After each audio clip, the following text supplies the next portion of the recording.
the first topic, medieval Indian economy. Okay, this topic I had divided into separate subsections, wherein first I will give you an introduction about the period. Okay, the period, and also the various sources which we have. That is not quite important, fine, but the period is quite important because there is a constant debate between the historians about what the period is when it is considered with regard into the medieval India. Fine, that we will try to define. Fine, okay, so that you can also categorize the various periods. Okay, and you can also have a specific knowledge about the various policies being brought out in various dynasties. Fine. Next, I will give you the introduction about transition from ancient to medieval India, because it is not quite advisable to start with the medieval India as such. Okay, so first we will see how the economy has changed from the ancient times till the medieval times. What are the various changes in the economy? Fine, and then the economics of the medieval India. That is, first I will give you a broad picture how the economy was in particular dynasty, if it is possible, if it is mentioned. Fine, and then I will give you each and every detail of the policies being brought out by the particular king, if the name of the king is available, or by the particular dynasty, if the name of the king is not available. Fine. So under the economies, we will have two specific things. One is general perspective, that is at that point of time what was there, and the other one is specific or special. Fine. So starting with the period. Okay, historians consider the medieval India as to be from the fall of Guptans. Okay, right from the time when the Guptans had fallen, okay, and till the time when the colonials had arrived, that is in the 18th century. 16th century they had, sorry, 17th century, under 1600s and 1605 is a specific time when they had arrived. Okay, but considering the impact, okay, but considering the impact and considering their rule upon us, we can consider medieval India to be from later 6th century, okay, sorry, early 6th century to later 18th century, 1790s and all. Fine, okay. The medieval period is being divided into various subparts. First, it is till sultanates or sultanates, okay, Delhi sultanates. Fine, it is early medieval period, and the later medieval period from the arrival of Mughals, okay, till the colonials.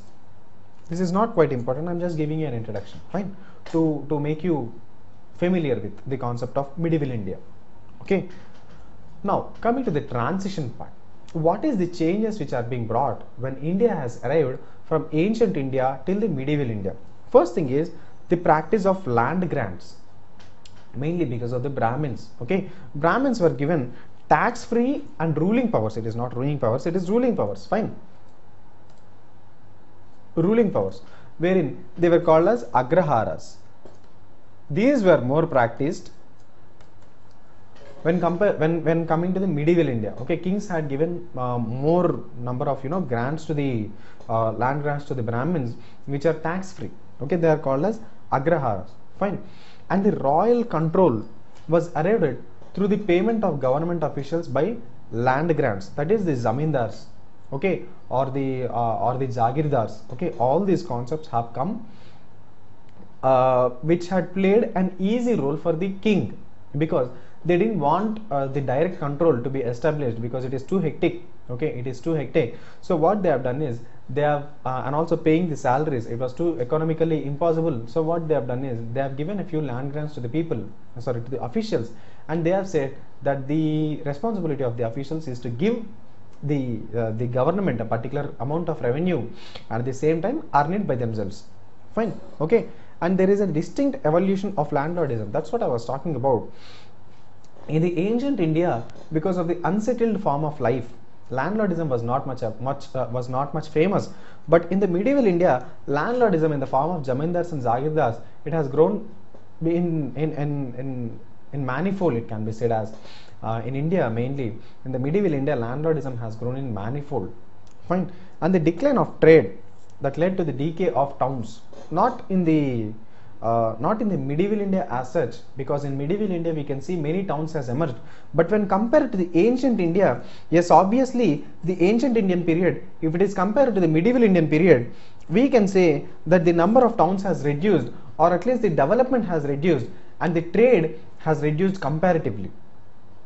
Fine, because of the various restrictions, that is not quite important to you, but because of the various restrictions which are being put by the Brahmins on the sea trade, okay, on the sea trade, and obviously, of course, about the piracy and all, the trade has reduced in one aspect, and the towns has reduced in the amount of development.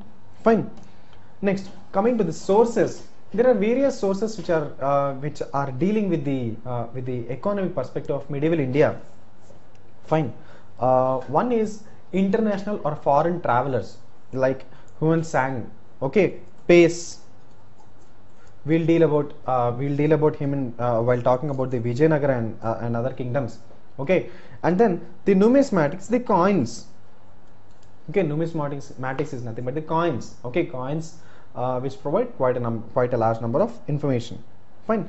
And various other inscriptions like the Madhuban copper plates of the 7th century. Fine.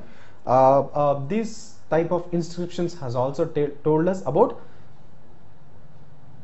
various forms of administration and also the revenue system at that particular point of time. Okay. Now I'll come to the general economic trend which was in existence in the medieval India. Okay. First, it is that the punch marked coins have been introduced. Okay, have been introduced in 5th century BC.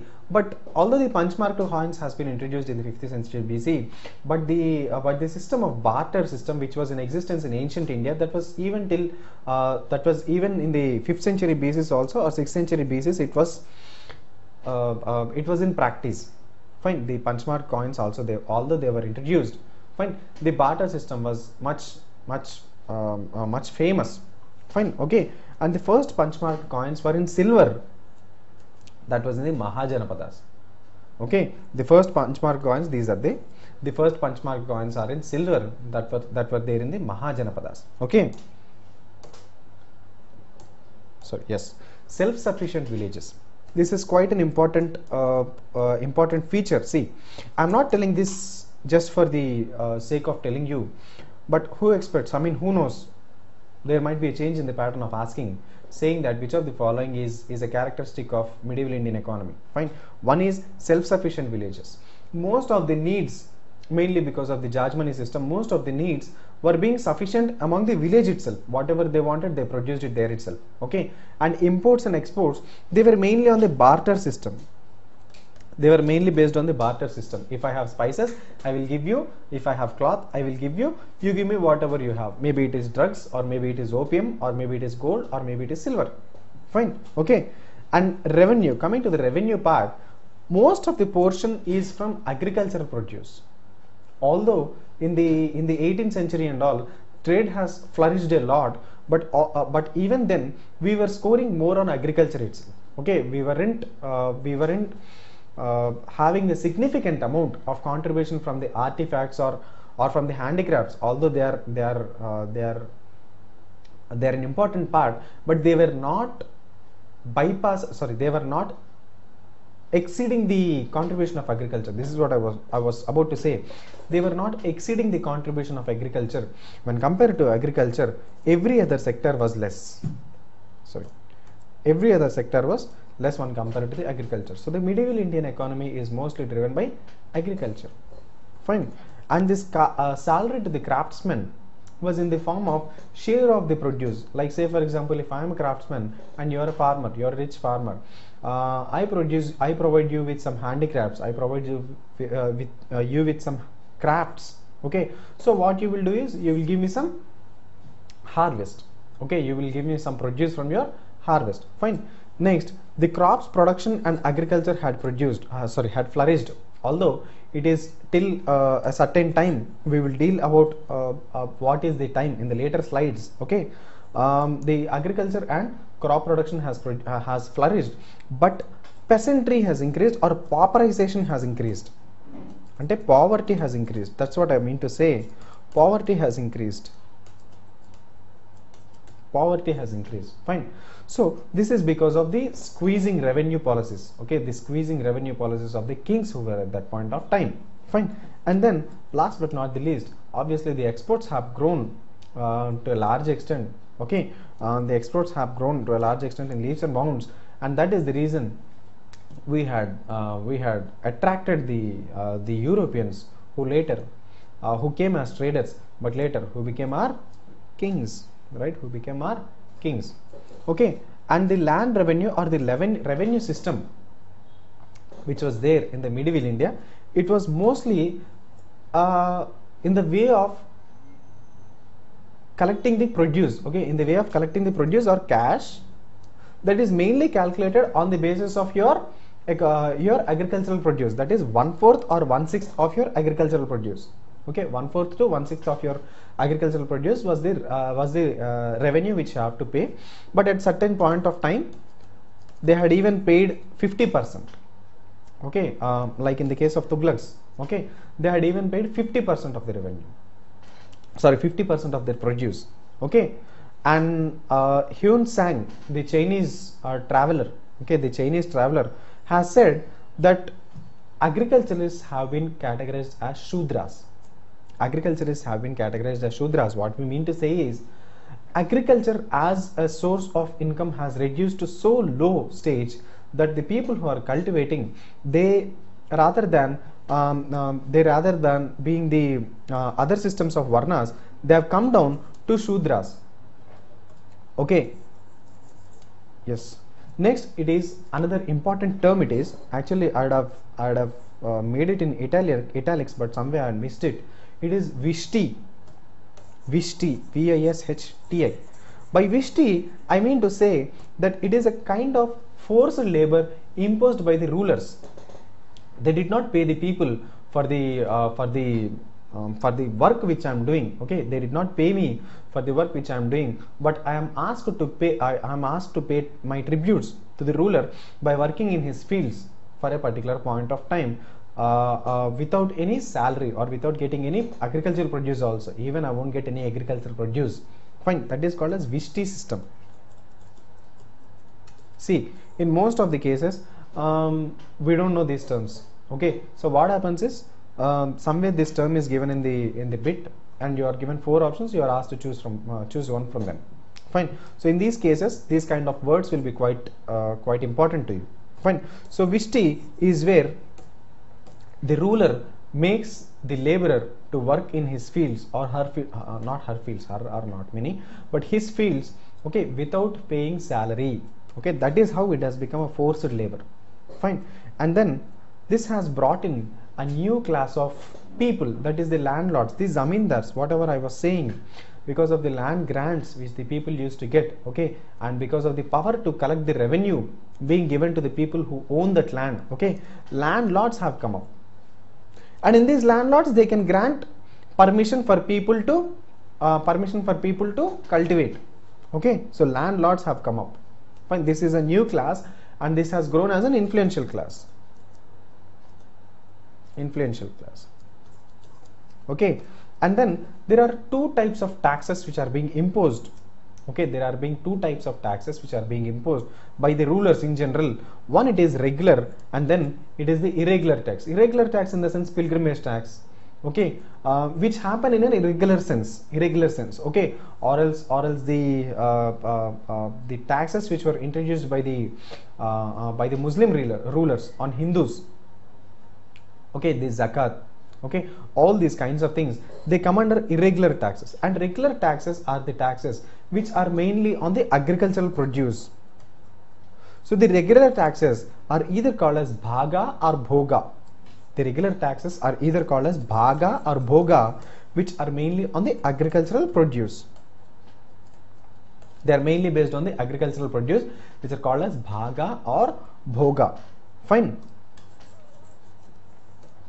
Yes. Another thing, it is Grama Mahajana. Yes. This is a sociological perspective, but I am just informing you for the sake of information. Grama Mahajana is like your Panchayat Raj, Gram Sabha. Okay, Gram Sabha, they used to assist the village headman in taking various decisions, and the village headman is the person who collects the revenue. Earlier, Earlier it is the village headman who collects the revenue, and later the system of landlords had evolved. Fine, it is the village headman who collects the revenue, and it is a form of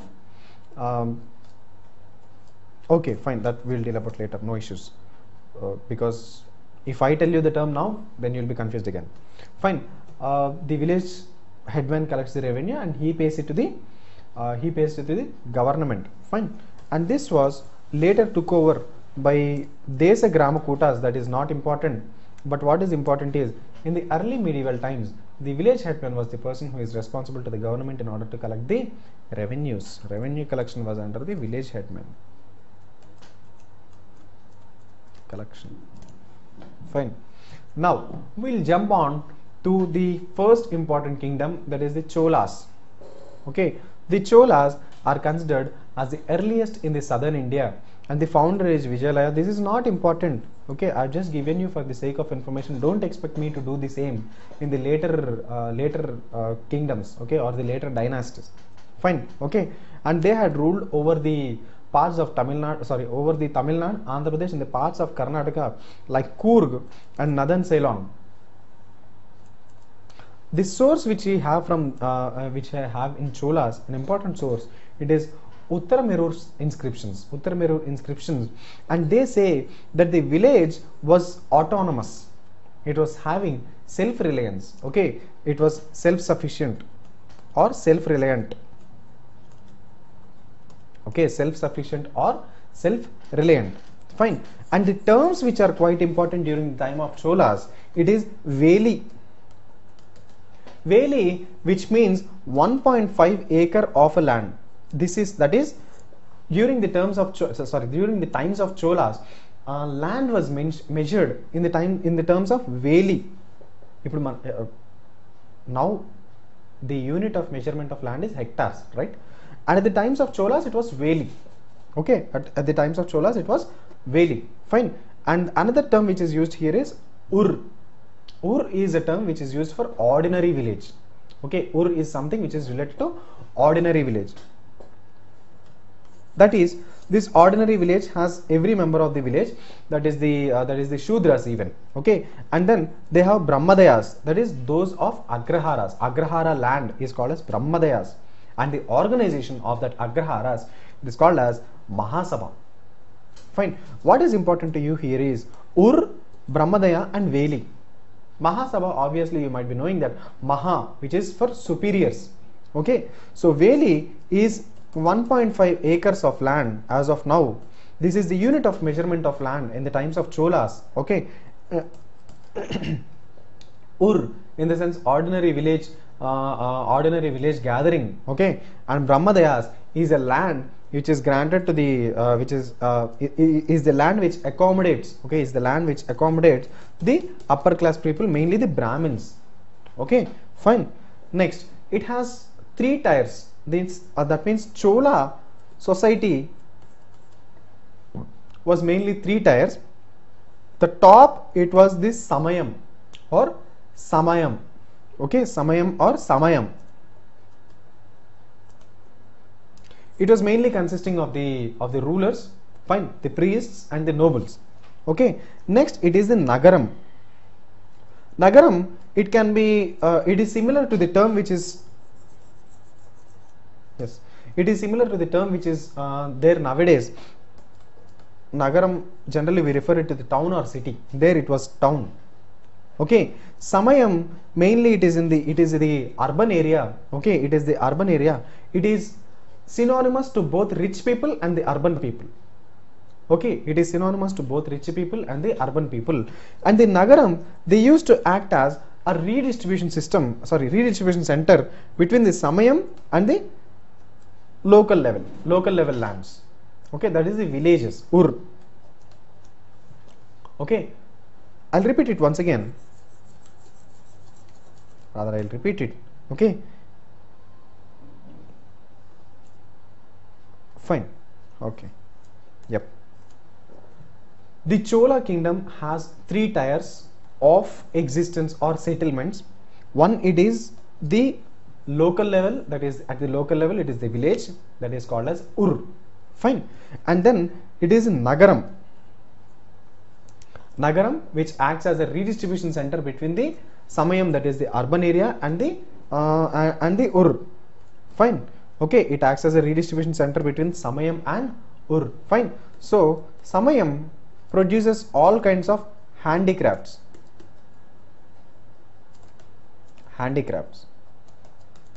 Fine. And of course the cloth, etc.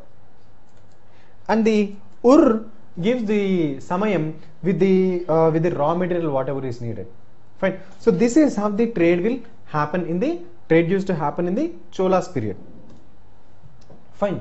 And then there were the main source of income in the Cholas time, it was land revenue and the trade tax. Okay, Cholas had introduced something which is called as a trade tax. It is tax based on the tradings. Okay, tax which is applied on the tradings which are being done in the present day, at that point of time. Okay, along with that, there is also something called as the land revenue. Okay, so these are the two important sources of income in the Cholas period. They also used to have the metal industry and the jewelry, mainly the Tanjore. Mainly the Tanjore. Fine. And then another important thing is, along with the trade tax, and along with the land revenue, another important source of income for the government was the sea salt, normal uppu. Fine. The government has complete control over the sea salt. Fine. So they used to earn income from three sources. One is the trade tax, another is the revenue, and third one is the salt. Okay, and the third one is the salt. Fine. The Cholas had guilds. Okay, one point of time, my question is, which of the following sources gives the Cholas the highest economy? Okay, first it is land revenue, because agriculture was intensely being used. Fine. Second, it is the trade, and the third, it is the salt. Obviously it can be understood because of the very common need of every person. Salt is definitely priced low. Okay, then the income will be definitely low. But land revenue, of course, it is the land is mainly producing land. Okay, agricultural land. So obviously the land revenue will be more when compared to the trade revenue or trade tax. Okay, or the revenue coming from the trade. Fine. And the salt will be next one after these two. Fine. Okay, and the guilds were organized. By guilds, what we mean to say is organizations. Okay, organizations.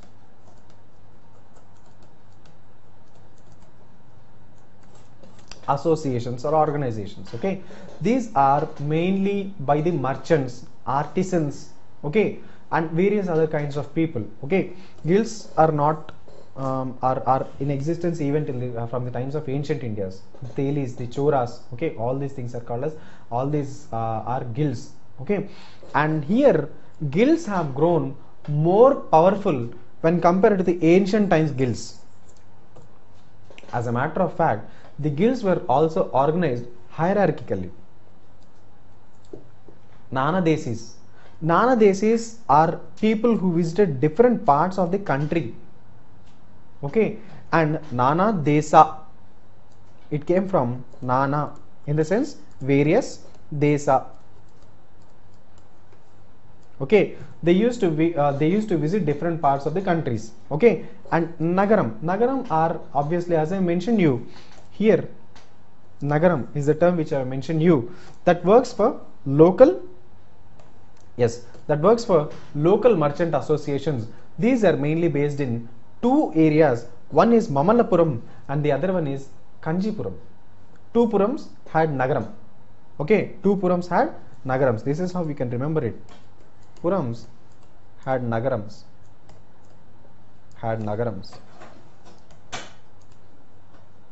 Okay, this is how you can remember it. First it is Kanchipuram and the other one it is Mamallapuram. These are the two locations wherein they used to have local merchant organizations which are called as Nagarams. Fine. Yes, tenancy. Tenancy was accepted at that point of time. Tenancy was famous at that point of time. By tenancy, what we mean to say is, say for example, I am the landowner. I have a few people under my I have a few hundred acres of land under my control. What I do is, rather than me cultivating on the land, I will issue the permit to a few people, farmers maybe or tenants maybe, either way it may be called as, fine, and I will take the profit from them, fine. So on that basis, tenancy is mainly three bases. First, it is ownership. The whole village will pay the taxes, okay, and this ownership, okay, under this ownership based farming, the Vellalars were famous farmers, okay, the Vellalars were famous farmers, okay, and what I mean to say is, Vellalars were rich farmers, okay. Ownership, large areas of ownership was under the control of Vellalars, fine, and the whole village was asked to pay tax, and the name of the tax is Vellan Vaigai. Vellan Vaigai. Vellan Vaigai is the name of the tax, fine. Next, peasant owners. These are the small landowners, okay. These are the small landowners, not the Vellalars. Vellalars were people who are owning large lands, okay. Small landowners are peasant landowners. They did not have any tax to be paid, but rather they had to be providing services under the system which is called as just a sec, yes, Vishti. Under the system which is called as Vishti, they were asked to provide services to the kings rather than paying taxes. And then ownership to the Brahmins, obviously Agraharas, what are they called as, okay, Agraharas, what is being called as, so the Brahmins were owners of the tax free land, okay, they were the cultivators of that land, fine. The persons who were paying taxes were, I mean agricultural tax, they were divided from the persons who were not paying taxes. That is, these peasant owners were divided from the Vellalars, okay, and the treatment was also meted out in a different way. The Vellalars were given more higher position in the society when compared to the peasant owners because they were not paying any taxes, okay, and the persons who are paying taxes are called as Irai Kudigal. Irai Kudigal is the term which is used for the persons who are paying taxes, okay. The persons who are paying taxes is called as Irai Kudigal, fine. And the main export, okay, during the times of Cholas, it is from the cotton cloth, and also silk was developed at the times of Cholas, okay. Silk was more developed at the times of Cholas, and Kanchipuram was famous at this point of time, okay. And the main exports were from Uriyar or Urayur. This is the place of producing cotton cloth, and these two, that is Saliyar and Kaikular, these are the places of export and ports anamata. These are the main places of exports, fine. And Kanchipuram had become famous at this point of time, as I have told you, fine. And the main trading partners with the Cholas were the Tang dynasties of China. They were mainly trading in cotton cloth, that is the and the agricultural produce,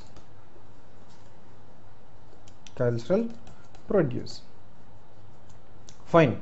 And then the Sri Vijaya Empire of Malayan Archipelago, okay, Sri Vijaya Empire of Malayan Archipelago, and the Abbasid Caliphate of Baghdad, okay, Abbasid Caliphate of Baghdad. Cotton was main import for them at that point of time from the Cholas, fine. Next, it is the Pallavas. While coming to the Pallavas, the land revenue was fixed, okay, 1/6 of the produce to 1/10 of the produce, and the tax was collected for local needs also, that is 1/6 to 1/10 plus local needs tax, okay. And Variam is a self-governing system, okay, is a self-governing system which had been used for collection of taxes. Varyam, all are starting with V, right? Varyam, okay.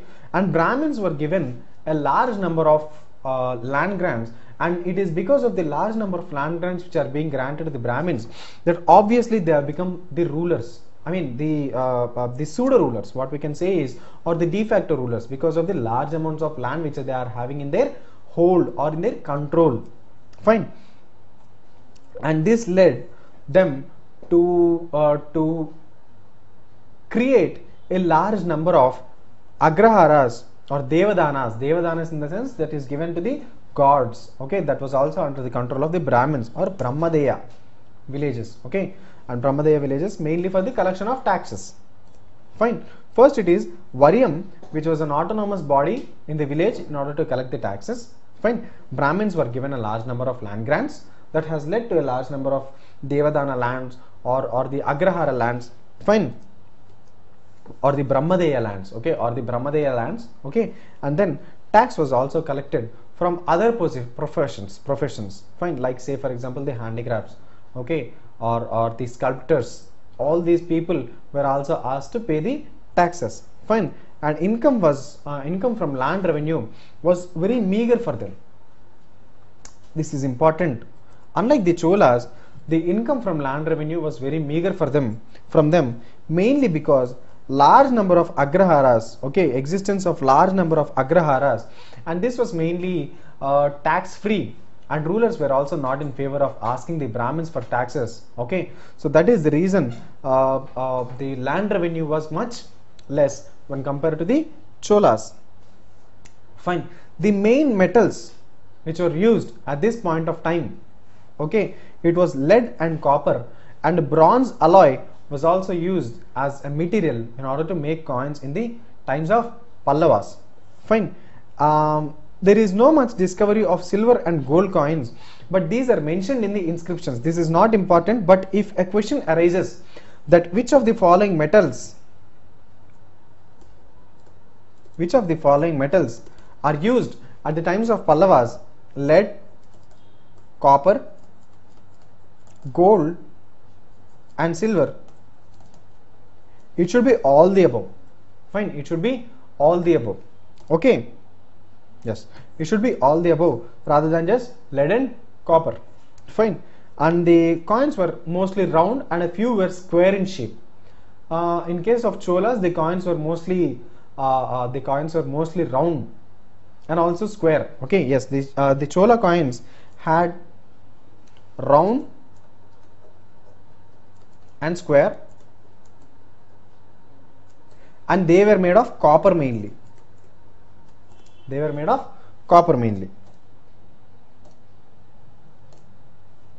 Yes. Okay. And the basic symbols, whatever, I couldn't insert a picture here, but the basic symbols were bull, the Pallavas emblem it is. Bull is the Pallavas emblem, okay, and the emblem of Lord Shiva. These are the two basic symbols which are there. And apart from this bull, there is also lion, and there were other symbols like the flag, fine, elephant and crescent in the sense, this kind of a symbol, okay. These were all used at the time of Pallavas. Fine. Next, it is the Pandyans. Here we have a historical source, okay, here we have a complete historical source in which Marco Polo has considered the Pandyan kingdom as the richest kingdom in existence. This is important because a question might arise that which of the following writers had considered the Pandyan kingdoms as the richest kingdoms in existence. That is Marco Polo, right? That's Marco Polo. And the main business was in pearls, trade. If we come to trade perspective, the main business was pulses, and the main business partners of the Pandyans were mainly Romans and the Greeks. Okay, the main trading partners of the Pandyans were the Romans and the Greeks. Korkai is the famous port city from where the pearls used to be traded. Okay, this is not important. This is not important. I just mentioned it for the sake of mentioning. Okay, and the Pandyans, it was said that they had a very good art of taking out the pearls, escaping from the sharks. Okay, Korkai is the famous port city from where they used to export the pearls to Greek and Roman, right? Greek and Roman. Fine. And the most expensive pearl was the pearl of Mannar. Okay, the pearl of Mannar. Okay, which was bought by the Roman Empire. This is quite important because during the times of Pandyans, pearls were famous, and the most expensive pearl was taken up by the Romans, not Greeks. Okay, this was the pearl of Gulf of Mannar, or the pearl from the Gulf of Mannar. Fine. And Megasthenes has written that the pearl trade of Pandyans had given them the greatest wealth. That is, if you are asked the question that which is the main revenue source of Pandyans, obviously it is the pearl trade, right? Pearl trade. Pearl trade. Because of the highest existence of pearl trade, okay, with regarding to the land revenue, it was quite less. Okay, and the coins which were used, the metals which were used at that point of time for minting of coins, they were mainly gold, silver and copper. While coming to copper, it was mainly done with the dyeing activity. Dyeing in the sense they used to put some color on it because it should not be fortified. What I mean to say is it should not be duplicated. Fine. And it has had images of different Pandyan rulers, while the Pallavas had the image of cow, they had the image of bull or lion, along with the other images like the crescent. Okay, they did not have the images of the kings, but here the Pandyan rulers had put their images on the coins. Okay, fish is the symbol of Pandyans. Okay, and fish conch in the sense shankam. Okay, shell. Okay, and bow were there on the coins along with the figures of the kings. Fine. And some coins had Sundara Pandya or Su inscribed on it. See, although this might come under architecture, okay, this is also quite related to the economy because we are dealing with the minting activities, the coins. Okay, fine. They had Su Sundara or Sundara Pandya inscribed on the coins. Fine. And some had the Pandyan legend. The Pandyan legend is Veera Pandya. Here you have 2 bits. Who is the Pandyan legend? 1. Okay, which of the following names are inscribed on the Pandyan coins? You have 2 bits. Okay, fine. And square coins were more famous than the circular ones. Okay, and the square coins had elephant on one side, and they did not have any other symbol on the other side. Okay, any other inscription on the other side of the coin. Fine. The Pandyans, the coins of Pandyans which bore fish symbol. Okay, which bore fish symbol. Fish is the emblem of the Pandyans, right? They were termed as Kodandaraman, okay, and Kanchi Valugan Perumal. Okay, these are the 2 terms which are referred to the coins which had fish symbol, the symbol of the Pandyans on them. Kodandaraman and Kanchi Valangum Perumal. Okay, and the Chola standing, that is they had taken or they had borrowed from the Cholas also, the Chola standing and seated king type coins. Okay, they did not have any specific form, any specific shape of the kings, Cholas, but they had a seated or standing king. But these people have introduced the rulers. Fine. Okay, had these types of coins with the titles like Bhutala Elam Talai, fine, Parasurama or Kulashekara. And apart from these, the Elam Talayanam was also seen on coins in which the kings were standing. Okay, in which the kings were standing. On the other side, it was Elam Talayanam. Fine.